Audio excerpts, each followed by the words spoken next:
Please मेरे channel को subscribe कीजिए, बेल आइकन को क्लिक कीजिए ताकि सबसे पहले आप मेरे वीडियोस देख सकें। संगीत एक धैर्य का काम है। अगर आप स्किप कर करके वीडियो देखने वाले व्यूअर हैं तो कृपया मेरा वीडियो ना देखें, क्योंकि मेरे वीडियो को अगर आपने फॉरवर्ड करके देखा तो आपको कुछ समझ में नहीं आएगा। संगीत में धैर्य का होना ज़रूरी है। नमस्कार,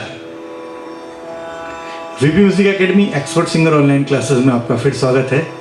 आज का विषय है एक अहम विषय जो हर गायक और गायिका को या हर एक कलाकार के लिए बहुत ज़रूरी है, चाहे वो भजन गाने वाला हो, गज़ल गाने वाला हो या फिल्मी गाने गाने वाला हो, सबके लिए बड़ा ज़रूरी है। तो ये दिलचस्प एक अहम हिस्सा मैं आपके लिए आज लेके आया हूँ। एक अपने ही व्यूवर की, एक अपने ही स्टूडेंट की रिक्वेस्ट थी कि इस पर एक वीडियो बनाइए। गाना लिखने का तरीका जो है वो बहुत ज़रूरी है, लेकिन वीडियो शुरू करने के पहले मैं आप सबसे एक रिक्वेस्ट करूँगा कि आप वीडियोस देखते ज़रूर हैं, लेकिन लाइक करना भूल जाते हैं और कमेंट करना। तो प्लीज़ आप वीडियो जब देखते हैं, अगर आपको पसंद आता है सब्जेक्ट तो लाइक करके ज़रूर जाइएगा और अपने दोस्तों को शेयर भी कीजिए, क्योंकि ये संगीत का चैनल है और आप सब संगीत के चाहने वाले हैं। तो ये वीडियो जितना ज़्यादा से ज़्यादा वायरल हो उतना हमारे लिए अच्छा है और सीखने वालों के लिए अच्छा है। तो आइए इसे शुरू करते, ज़्यादा समय न लेते हुए। देखिए, आज के विषय में ख़ास क्या है कि जैसे आप कोई शब्द गा रहे हैं, जैसे मंजिल, मंजिलें, नज़ारे, है ना, फरिश्ते, तो अक्सर क्या होता है कि गायकों को जो गाना हम सुनते हैं ना, तो हमारा उस तरह का ध्यान वहाँ होता नहीं। इस वजह से हमें शब्द तोड़ने की प्रॉब्लम आती है। हम शब्द तोड़ते हैं, शब्द टूटना नहीं चाहिए। शब्द कैसा टूटता है, जैसा मंजिले ऐसा करते हैं, मंजिले ख्वाहिश ऐसा। अब ख्वाहिश क्या है, एक ही शब्द है, ख्वाहिश, मंजिले, है ना, नज़ारे, सितारे, तो सांस नहीं मिलती तो अगर सितारे, मंजिले, ऐसा, ये गलतियां होती हैं।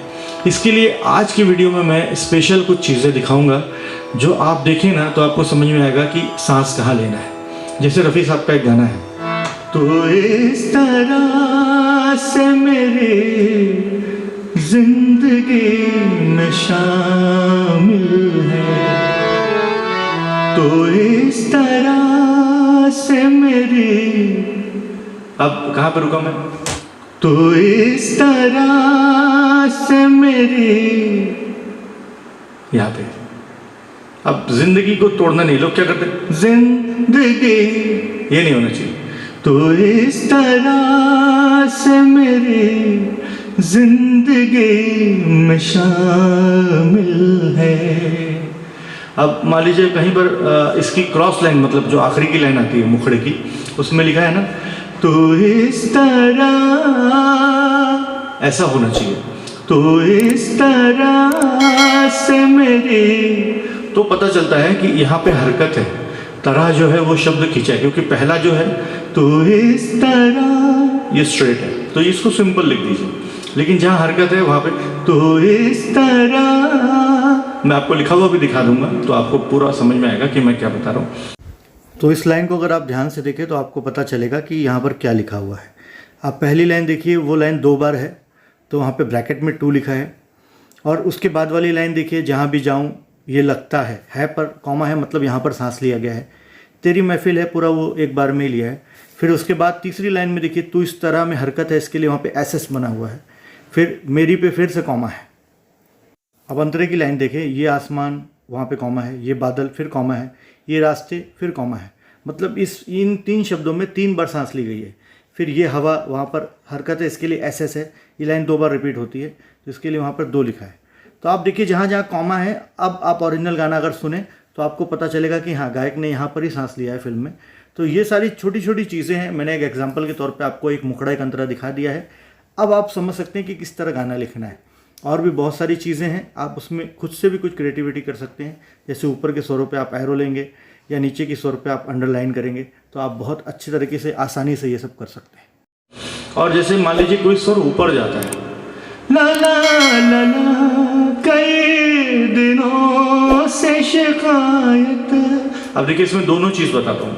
एक तो ये स्वर ऊपर जा रहा है, तो ये ऊपर जाने वाला स्वर है। तो इसमें आपको क्या करना है कि यहाँ पे आप मार्किंग कीजिए। आप चाहे तो एच भी लिख सकते हैं, या आप चाहे तो ऊपर की तरफ एरो बना सकते हैं। पेन से बनाइए, अगर हाथ से लिखते हैं तो ज़्यादा बेटर है, लेकिन अगर आप गूगल से कॉपी करके उसको करना चाहें तो गूगल से कॉपी करके भी आप उसमें करेक्शन कर सकते हैं, क्योंकि मैं गूगल से ही करता हूँ। पहले हाथ से लिखते थे हम, लेकिन आप गूगल से करते हैं तो बहुत अच्छा है, ईजी है। उल्टा 50 से 60% गाना लिखा हुआ मिल जाता है, बाकी हमें सिर्फ अपना उसमें करेक्शन करना पड़ता है। तो आप जैसा ऊपर की लाइन है, कई दिनों से शिकायत, तो इस लाइन को क्या करना है कि ऊपर की तरफ एरो कीजिए, तो ये आपको पता चल जाएगा कि ये ऊपर है। अब मान लीजिए कोई लाइन नीचे है, तेरे बगैर जहां में, और नीचे आ गए, कोई कमी से थे, तो इसमें थी में जो हरकत है वहाँ पे एस बनाइए ताकि पता चले कि यहाँ पे हरकत लेना है। अब जो नीचे की लाइन है उसको अंडरलाइन कर दीजिए, एक पाई खींच दीजिए आड़ी, तो पता चलेगा आपको कि हाँ ये लाइन नीचे आ रही है। ये कुछ तरीके हैं जो आपको ध्यान रखने के लिए करना चाहिए। अब जैसे मैं सोशल मीडिया वाला ज़माना बोल रहा हूँ कि अभी सब हम सब स्मार्ट हो गए हैं, हम सब ऑनलाइन चीज़ें यूज़ करते हैं, तो मैं क्या करता हूँ कि कोई रोमांटिक शब्द है ना, तो वहाँ पे जो हम व्हाट्सएप पे दिल बना हुआ भेजते हैं वाइट, उस तरह का एक सिंबल डालता हूँ, तो मुझे अच्छे से याद रहता है कि यहाँ पर ये एग्जैक्टली है क्या। तो ये कुछ छोटे छोटे तरीके हैं जो आपको करना चाहिए। गाने में जो लफ्ज़ है ना उनका जैसा है, अगर आफरीन है तो आफरीन ही होना चाहिए, आफरीन नहीं होना चाहिए, नहीं तो वो रिन साबुन हो जाएगा, अलग अलग कर दिया तो ऐसा नहीं होना चाहिए। एक ही चीज़ होना चाहिए कि अगर एक शब्द है तो वो शब्द पर्टिकुलर होना चाहिए। एक और लाइन आती है तीसरे अंतरे में, मेरी तलाश तेरी दिल कशी, ऐसा होता है लोगों का। कैसे गाना है, मेरी तलाश तेरी दिल कशी रहे बाकी। तो ये दिलकशी जो है ना वो बहुत लंबा शब्द है, एक लाइन में पूरा सेंटेंस कंप्लीट करना है, इतना आपको ब्रीथ करके रखना अंदर खुद। और वॉल्यूम के लिए तो मैंने पिछले एपिसोड में बता दिया था कि आपको कम से कम वॉल्यूम में ही गाना है, 25% पे, तब जाके आप उसको लंबी सांस तक खींच सकते हो। इसके लिए दूसरे लेसन में मैंने ये बता दिया कि अब सांस कहाँ लेना है। ये बहुत ही सरल है लेकिन सबसे बड़ा मुद्दा है। मतलब मैंने 90% लोगों को फेल होते देखा है इसमें, क्योंकि सांस लेने की जगह पता नहीं होती है। और बहुत सारे गायक ऐसे भी थे, पहले भी थे, कहीं कहीं गलत जगह पे भी सांस ले लेते थे वो, लेकिन वो प्राकृतिक रूप से होता है कि अगर किसी को प्रॉब्लम है हार्ट से रिलेटेड कुछ तो वो दिक्कत आती है। लेकिन जब वो शुरुआत के दिनों में आते तो कभी उनका ऐसा टूटने वाला किस्सा आपको दिखाई नहीं देगा। बहुत ही बढ़िया तरीके से वो गाते थे सभी चीज़ों को। तो आप इस चीज़ को ध्यान दीजिएगा कि आप जब गाना लिखते हैं ना, तो गाना लिखने के पहले आप हेडफोन लगा के गाना लिखिए, पहली चीज़। और दूसरी चीज़ कि बहुत सारे ऐसे ऑडियो प्लेयर आते हैं जिसमें गाने की स्पीड कम कर सकते हैं, तो स्पीड कम करके सुनिए गाना। 5 मिनट का गाना 6.5 मिनट तक बजेगा, 1.5 मिनट ज़्यादा। लेकिन आपको मैं शुरू में ही बोलता हूँ कि संयम रखना है, तो संयम रख के ही काम कीजिए। आप क्या कीजिए, स्पीड कम करके गाना सुनिए। गाना सुनने के बाद एक बार पहले सुन लीजिए, फिर उसके बाद लिखिए, रफ लिखिए, रफ, बाद में फेयर कीजिए। अदरवाइज इतना नहीं कर सकते तो गूगल है, गूगल से क्या कीजिए, गाना कॉपी कीजिए, आप किसी भी नोट पैड में पेस्ट कीजिए। पेस्ट करने के बाद कोई लाइन 2 बार है तो उसको 2 बार लिखिए, कहीं पर हरकत है तो वहाँ एस का सिंबल डाल दीजिए। सिंपल है, बहुत बहुत आसान है गूगल से लिखना। तो आप उस तरह क्या करेंगे, रफ फेयर दोनों एक ही जगह पर हो जाएगा। और सिंगर कौन से शब्द पे कहाँ पे रुक रहा है, कितने मतलब पॉजेज है। अभी जैसा है कि 1-2 शब्द के बाद भी कभी कॉमा आता है, कभी नहीं आता। कॉमा ही जो है ना वो आपके लिए सांस है, आपको लिखते टाइम कॉमा लगाना है। लेकिन इसका मतलब क्या है, मेरी तलाश तेरी दिलकशी, सांस हो गया, रहे बाकी, यहाँ पे सांस हो गया, खुदा करे कि ये दीवानगी, यहाँ पे सांस है, यहाँ पे कॉमा है। तो जब जहाँ पे गायक रुक गया कॉमा लगाना है और उस जगह को पकड़ के रखना है कि यही जो है सांस लेने की जगह है। अगर आपने उसमें थोड़ी सी भी गलती कर दी, आगे पीछे कर दिया, तो फिर आप उल्टी जगह पे सांस लेंगे जहाँ पे नहीं है, तो शब्द टूटेगा। शब्द टूटा मतलब गाने के साथ आपने अत्याचार कर दिया। क्योंकि उर्दू वाले गाने, जैसे ये गाना तो अच्छा उर्दू पे है, इस सभी अंतरों में अच्छा खासा इस्तेमाल है उर्दू का। तो जिन गानों में कोई भी हिंदी का भी शब्द हो, अभी दर्पण है तो अगर दर किया फिर पढ़ किया तो कितना बुरा लगेगा, है ना। तो जैसा आस्था है तो आस्था किया, तो वो ऐसे बहुत सारे गानों में लोग गलती करते हैं। सांस लेने की जगह को ध्यान दीजिए। ये छोटी छोटी चीज़ें हैं तो इन पे ध्यान दीजिए।